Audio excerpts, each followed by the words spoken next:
All right, ready to unlock some serious brain power? Always up for that. Today's deep dive is gonna blow your mind. We're diving into A Thousand Brains by Jeff Hawkins. This is one of those books, it really makes you rethink, well, thinking. Right, I mean, the guy invented the Palm Pilot, revolutionized how we use mobile tech. Exactly. Then he turns his attention to the brain. You'd think, okay, tech guy, brain stuff, maybe some comparisons. Yeah.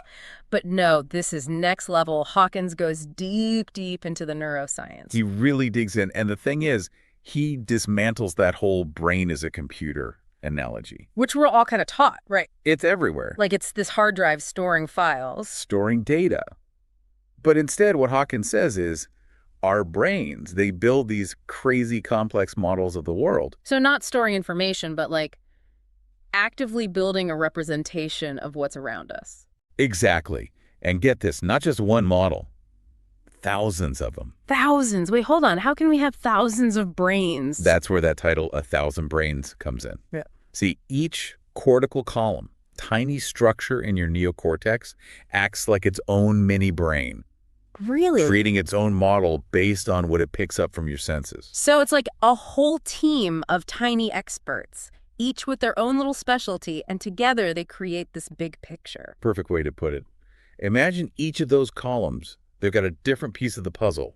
Together, they create this crazy, detailed, dynamic picture of the world. Okay, that's already mind-blowing. Then Hawkins hits us with this whole reference frames thing. I gotta admit, at first I was lost. But when it clicked, whoa. It's key to how he's thinking. See, just like, I don't know, you use a map to get around a city, your brain's using these grid-like structures. Reference frames. Those are the ones. Not just for space, though.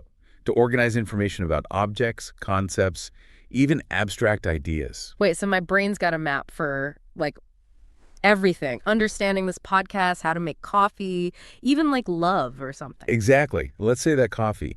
Brain's got to know where the mug is, its shape, how much pressure to use so you don't spill. Makes sense. Even how that first sip makes you feel. All that's organized within those reference frames. So instead of, like, a file cabinet full of random information, Right. it's more like a GPS. I like that. A GPS that's constantly updating, multidimensional, for everything we experience. Nailed it. And these models, they're constantly being updated and refined, especially by our movements. Right, the whole learning by doing thing. We kind of get it, but Hawkins really breaks down the science behind it. It's not just seeing something. Our brains want that hands-on interaction. He really challenges that idea that our brains are just passive recorders, not like cameras taking snapshots. Right. He says movement is essential for learning.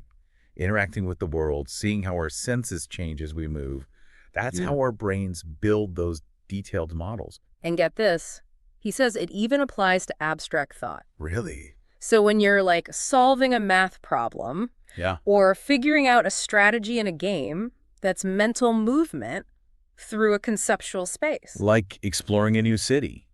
You can read guidebooks all day, but you really get it, the layout, the shortcuts, by walking those streets yourself. Brains work the same way. So the more we explore, the richer our internal models become. And then we can understand even more complex stuff, make new connections. That's it. Pretty cool. And, you know, it's not like Hawkins just woke up one morning with all these ideas figured out. Oh, absolutely not. Science just doesn't work that way. He talks about those aha moments, you know? Yeah. When everything suddenly clicks. He had one with, get this, a coffee cup. Sounds familiar, right? Haha, yeah. He's holding it, and it hit him. How our brains might use these reference frames, these inner maps, but not just for navigating around, for understanding the object itself. Wow. A coffee cup. Leading to a whole new understanding of the brain. And speaking of insights, Hawkins had this encounter with another neuroscientist, Vernon Mountcastle. Really changed his thinking. Right. Mountcastle, a legend, gave Hawkins this super cryptic advice. Stop talking about hierarchy. Which seems odd, right? Because we think of the brain as this very hierarchical structure. Exactly, with different areas, each with their own job, like a well-run company, right? Right. But Hawkins started to question that. Sure, some specialization, but not this rigid top-down hierarchy. Interesting. More like a jazz ensemble. Different areas improvising, interacting, super dynamic and fluid. And I love that. Yeah. So less about one part of the brain in charge and more this beautiful interplay of different areas working together. Exactly.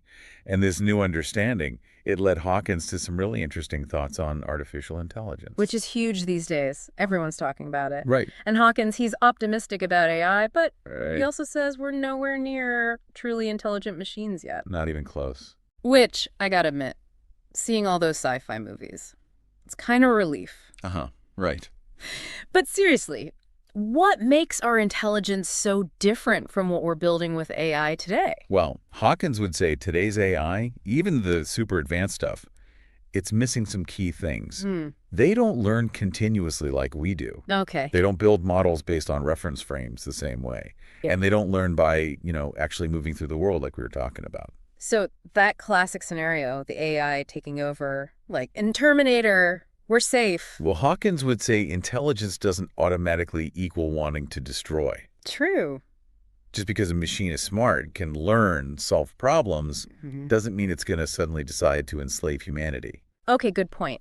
But what about consciousness then? Like, even if we explain how the brain processes information, builds models, what about those personal experiences? The feelings, sensations, the things that make us us. You're talking about qualia. Qualia. Those really rich, hard-to-describe experiences. The taste of your favorite food. The feeling of seeing a sunset. Right. It's like we can talk about wavelengths of light that make blue, but how do you explain that feeling of seeing blue? That's what I mean. And that's where it gets really interesting. Hawkins doesn't shy away from this. He thinks that even those impossible-to-describe experiences, those qualia, they come directly from how our brains model the world. Really? Shaped by our own experiences, our movements. So the way I experience the world, how things look, feel, taste to me, Yeah. it's all a product of my brain's own model, constantly being shaped by how I interact with everything around me. And it's not just physical interactions. Your thoughts, your emotions, even your dreams. They all play a role in building these incredibly complex models that are always evolving. Wow. So something as personal as experiencing the color blue or tasting chocolate, it all comes down to how our brains are modeling the world. Makes you realize how powerful our brains really are. It's like we each have our own internal version of the world, right? Exactly. Like a personalized art project. Always a work in progress. And here's where it gets even bigger picture. Hawkins takes all this brain stuff and he starts talking about the future of humanity. Which is a big leap, but it makes sense. He talks about this choice we have. Are we going to be driven by our old brain, Survival instincts, that kind of thing. Yeah, those primal urges. Or do we embrace the potential of our new brain? All about intelligence, knowledge, understanding. It's huge, right? Because he's really saying we're not just shaped by our genes, but by ideas too, by the knowledge we build up. So it's not nature versus nurture anymore. It's both working together. Exactly. And for Hawkins, the path to a better future, it depends on us embracing that knowledge, understanding our brains, using that to make smarter choices. And he's got some pretty wild ideas about how to do that, like Wiki Earth. Yeah. This space-based library for all human knowledge. Imagine that. A backup system for everything we know, even if things don't go so well down here. Exactly. It makes you think, what would we want to save for the future? What stories really matter? It's a big question. But, what I'm getting from all this is Hawkins isn't just talking about some far-off future. This incredible capacity for learning, understanding. We have it, and now believe. Right here, right now. So instead of just going through the motions, every experience, every interaction, it's a chance to learn, to grow those models in our brains. And he'd even say those everyday moments, that's where it's at. Walking through the park, listening to music, even just chatting with a friend. Right. You're not just passively watching the world go by. You're actively creating your understanding of it. It's such a powerful thought. Just being curious, asking questions. It all makes a difference. It does. It's that sense of wonder that drives all scientific discovery. And if we bring that into our own lives, we become more aware, more engaged with everything around us. Well said.